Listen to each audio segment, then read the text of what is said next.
Okay, and I'll just introduce Paul. So Paul is manager of transit services with the City of Belleville. He's worked for more than 20 years in transit operations, both at the municipal and private sector. He's worked in a range of transit projects, including bus rapid transit launches, mobile fare payment, new facilities, startups, and computer-aided dispatch and automatic vehicle location launches. In September 2018, Belleville Transit teamed up with Pantonium to launch a conventional transit on-demand program that has gone on to be a resounding success. In November 2019, Belleville Transit and Pantonium were awarded the Canadian Transit Association Corporate Leadership Award for Innovation in Transit for their on-demand project. And Paul is going to give us a talk about that today. So all yours, Paul. Excellent. Thank you, Kevin. When we started out with this project, we never imagined that we become as big as it has, and it's been an amazing experience. I'm very happy to be here today to be able to share what Belleville's been part of. The presentation I'm going to provide today doesn't go very in-depth with on-demand transit or too much detail. At the end of my presentation, my contact information is there, and I'm happy to anybody after the fact or offline if you have any additional questions or need any more information. A little bit of, oh, that's not what we want at all, is it? There we go. Yeah, a little bit of information about the City of Belleville and the area that we serve. Belleville is located on the Bay of Quinte, the north shore of Lake Ontario. We're halfway between Toronto and Ottawa, 401 corridor.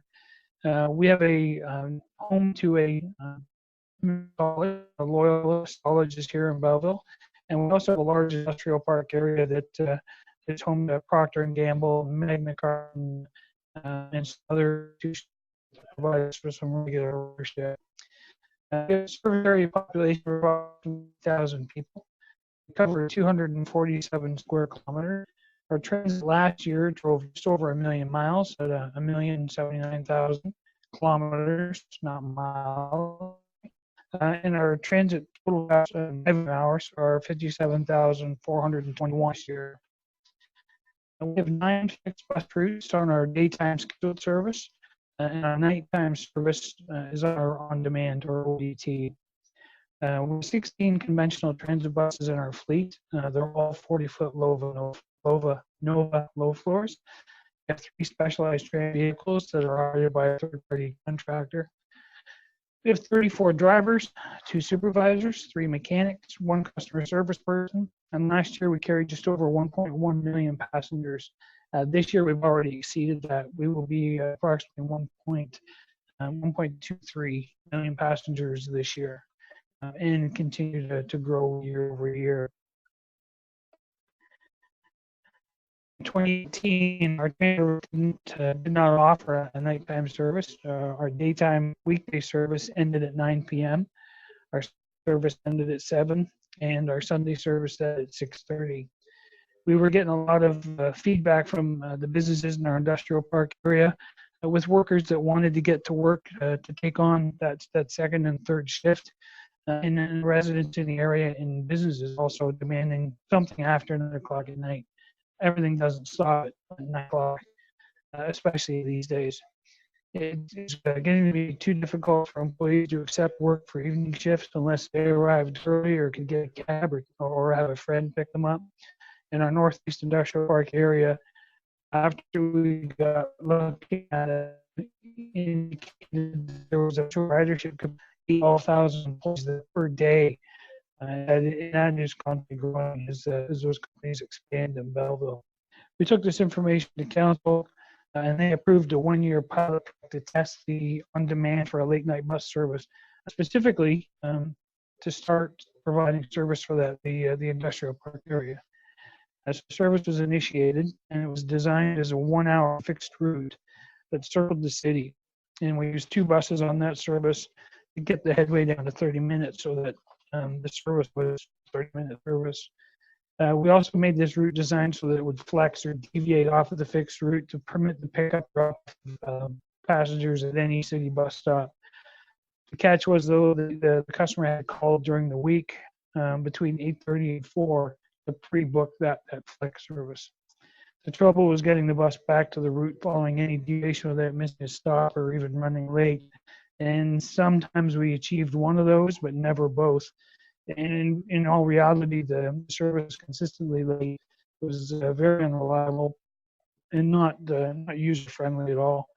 And we were often told by our passengers that with that big 1 hour route, it didn't matter which direction we ran the bus, people could walk and they could take the bus. And our peak ridership averaged out about 46 riders per night in that service. This is the route that we set up, our fixed flex route. We thought we had good coverage. It encircled the entire city. Just keep that thought in your head, though, because I'm going to show you in a little while why we were very, very wrong. It's a long ride, and like I said, the passengers were often telling us it was for them to walk home. At the time we started the program and started launching the 11, we were contacted by UTRIC, which is a Canadian research consortium. And that organization puts technology partners together with transit partners that normally wouldn't have the resources, the time, or the expertise to complete a project themselves. So they also work to find funding sources to help offset the cost of the projects. So they had a project in mind that they were looking for somebody to work with. It was a completely automated startup company, Pantonium. So Belleville Transit, as we are, we looking for opportunities to provide better customer service and more readily available to passengers. So we took a look at it, and our council also took a look at it. In an excellent council here in Belleville, they recognize the importance of public transit and its impact on economic development, education, tourism, just general basic transportation of residents and visitors to the city. And when we looked at it, we saw this as an opportunity to improve our service, reduce our costs, and there's work involved. If it didn't work for us, it would be easy enough to go back to what we had before. For the next stage, Belleville Transit work with Pantonium for lateness service with their on-demand software. So what's OT or on-demand transit? From my perspective, it's a positive change how transit's planned, scheduled, delivered, and used. OT is a huge change in how the industry and passengers consider transit. The transit has started changing last year.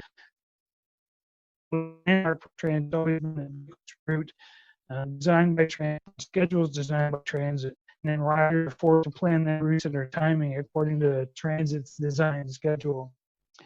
And to get an idea of that, if you take a look at your current transit service that's running right now, your routes and schedules, take a look at the same routes and schedules 10 years ago, 20 years ago, 40 years ago. You'll see some growth, you'll see some change. If you keep looking at those core routes, you're going to see the same routes running the same schedules on the same times, and they've been there forever. And then transit people are always looking at them, trying to figure out why ridership isn't growing, why we can't increase faster. But we're doing the same thing over and over again and expecting a different result, if you would. That's the traditional way of transit. But with this new technology, public transit doesn't have to work like that. On-demand transit's created a key to take a look at, use, and think about transit. By providing service on demand, you give the passenger the ability to request a bus when they want it, where they want it, going to where they want to go, without having to travel a fixed route, with go around a big large loop. It's more direct. It's a lot more convenient and easier for the customer to use. With a combination of operational changes and artificial intelligence, the on-demand has allowed us to increase the quality of service to our riders, reduce ride time, and increase the service area that we can cover. Instead of buses following the fixed route, technology creates journeys based on passenger demand, dispatching the buses only to the stops that are requested by the riders. What we found after 3 months, our monthly ridership per vehicle increased from 6 riders an hour to about 30 at our peak.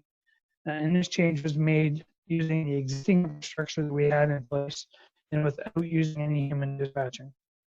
The routing system that we initiated with Pantonium Had to be unique for us because we don't have staff here when this service operates. We don't have dispatchers, and we don't have office staff to take calls. So this system had to run without any human supervision because nobody was here to supervise it when we weren't. So rather than using dispatchers to build and change plans, this technology works autonomously with the help of a connected mobile application that allows the software to communicate with riders and drivers in real time. The system monitors the location of vehicles, monitors the location of the passenger that's booking the ride, and it does it all, again, all in real time. So the system monitors the locations and monitors the location of the passenger demand. And anytime that there's a change that can impact the plan of the system, it's logged as an event, and that triggers several thousand iterations of planning.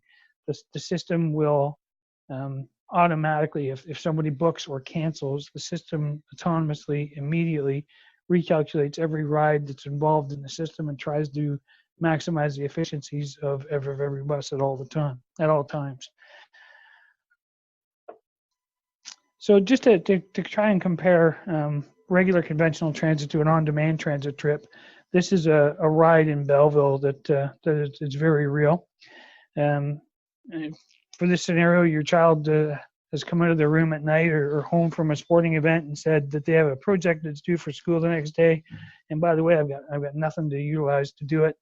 So you have to get up to the Staples store, which is in the northwest area of Belleville, from your home over in East Hill, which is the southeast side.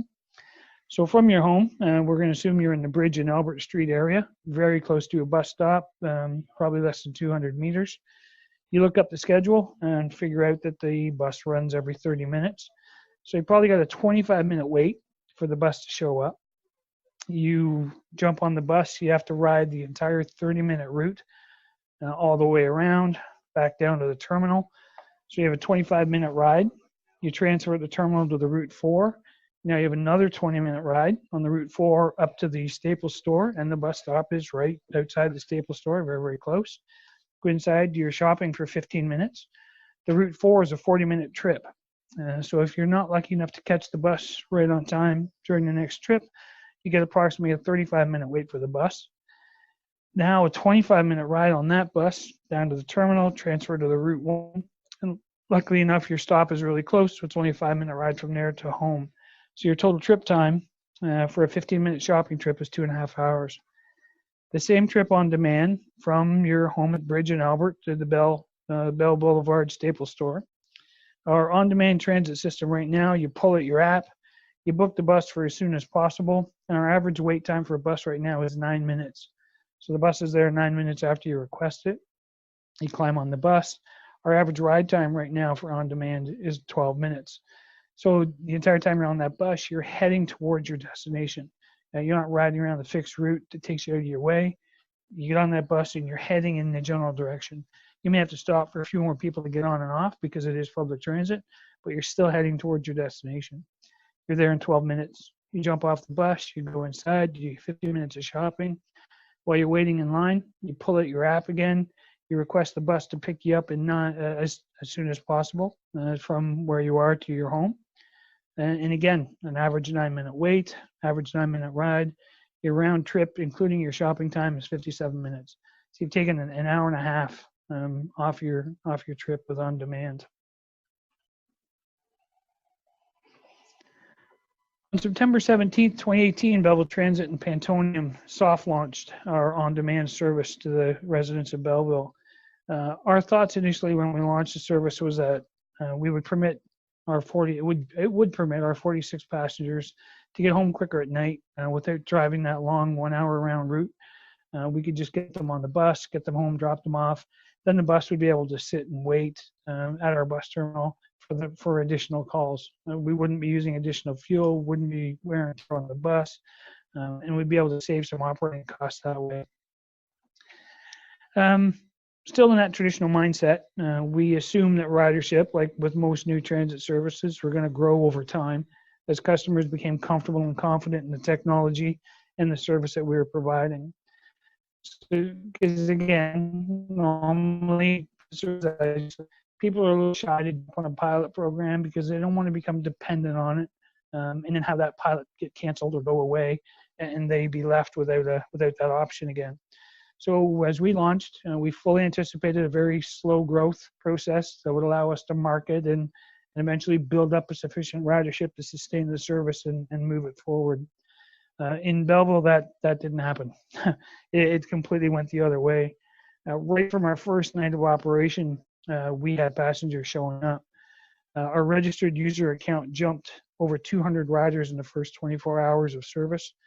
It continued hourly and daily to climb, and a check last week confirmed that our current ridership is over 10,000 registered users. Our ridership increased by 500 passengers in the first 2 weeks of the launch, and the riders just kept coming. But what surprised us the most was that it wasn't just our industrial park workers. Loyalist students were using the bus. High school students with part-time jobs and co-op placement were using the bus. Residents just to get out to go to the sporting events in the city. The health and wellness center was a big spot. Movies, restaurants, just to visit friends. Everybody just come out and started to use the bus. So where did we go? This particular slide was developed for us by Ryerson. They did an evaluation of our pilot launch. And what we found was where we had intended the service to run to, which is the Jameson Bone and University Avenue area, which is our industrial park area. It was our fourth most popular spot to go. Our number one ridership spot, even on a night service that we didn't foresee, was Walmart, followed by a community center, then our downtown terminal, and then our industrial park. Looking back, that fixed route slide that I showed before, I said we thought we had good coverage of the city, with the buses operating in a large loop around the city. Our first two stops weren't even on that service at all. Our most popular ride during the pilot program, like I said, was the Walmart store. 75% of our ridership was being generated by areas of the city that we weren't covering with the fixed route. We just weren't going where the people wanted to go. What we were missing is indicated very clearly on this slide. The map on the left with the blue dots, where we used to go with the Route 11 and where our passengers get on and off. You can see it's basically our fixed route in the big loop. The map on the right with the red dots, that's where our customers were getting on and off the bus using the where you wanted to go. Actually, needed to correct that.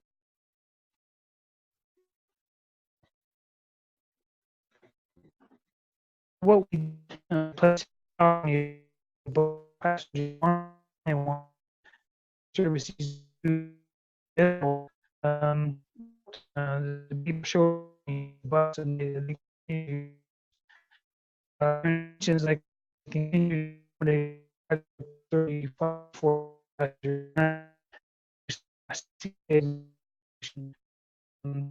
as one sustain and with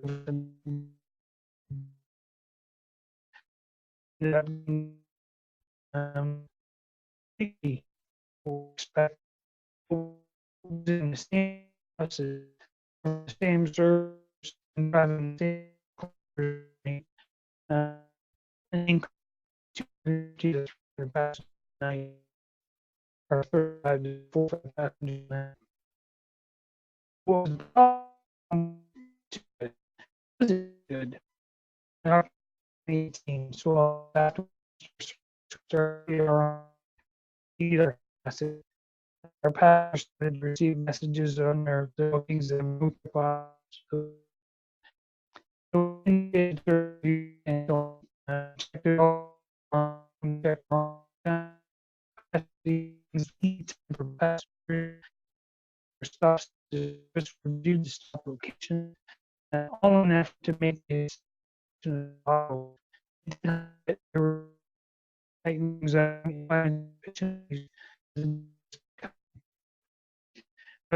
Passengers So we turn feedback trip and be the bus up day one passenger preparing sitting there. Well, just it was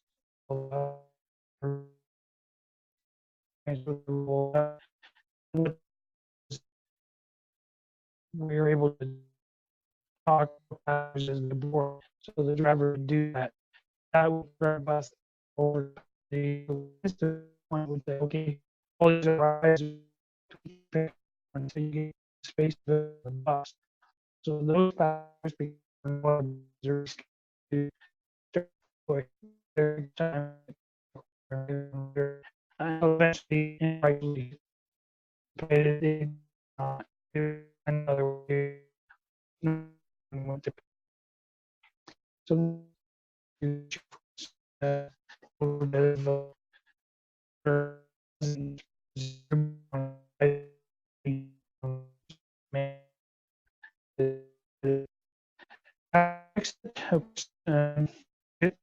we were Pantonium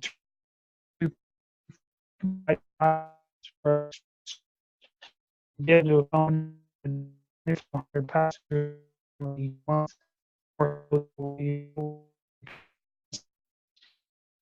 July and being but still our foot and through weekday service we're still carrying a higher on the regular service. Well, no, so I've never had another customer getting not enough room. It has to efficient slightly. The seems to be a ride time, but any budget. It's next for these time for go to proposal side outer specialized being able to and we would set it as a virtual and offer the book fee and we're need to early morning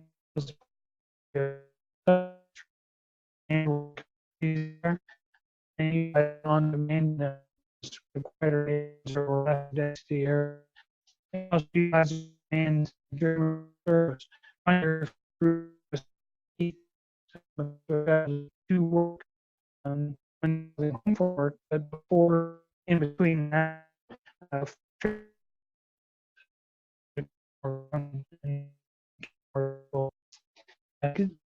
service offers incredible flexibility. You serve getting the summer of local where you just can decrease for you schedule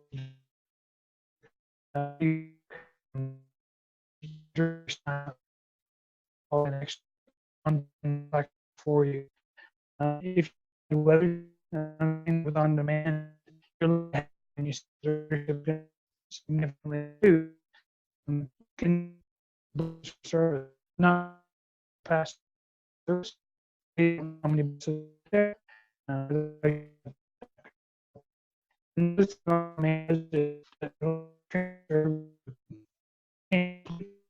operating capital. So decide how buses are going to be out there. Use that operation. Just over there. They can tell. To